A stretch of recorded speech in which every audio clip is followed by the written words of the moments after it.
Крајот на 2018 година Скопје го одбележа во знакот на борбата против загадениот воздух и проектите на градот Скопје за намалување на загадувањето. Меѓу мерките за справување со загадувањето, град Скопје реализираше повеќе активности, како обука за оџачари и субвенции за чистење на оџаци.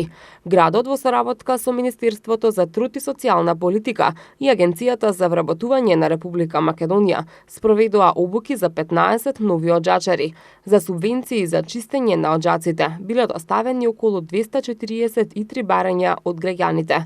Во градинките и училиштата се поставуваа прочистувачи на воздух, се доделуваа субвенции за печки на пелети, за купување велосипеди, за купување електрични тротинети, за кои граѓаните беа заинтересирани и поднесуваа барања. Се спроведува и повеќе акции за чистење на скопските општини. Граѓаните може да пријавуваат огнови на отворено на телефонскиот број 193. За една година градот подигна 122.838 метри квадратни зелени површини. Само оваа есен град Скопје предвиде 3.500 висококвалитетни повеќегодишни листопадни дрвја, кои беа наменети пред се за реконструкција на постоечките и подигање на нови дрвореди.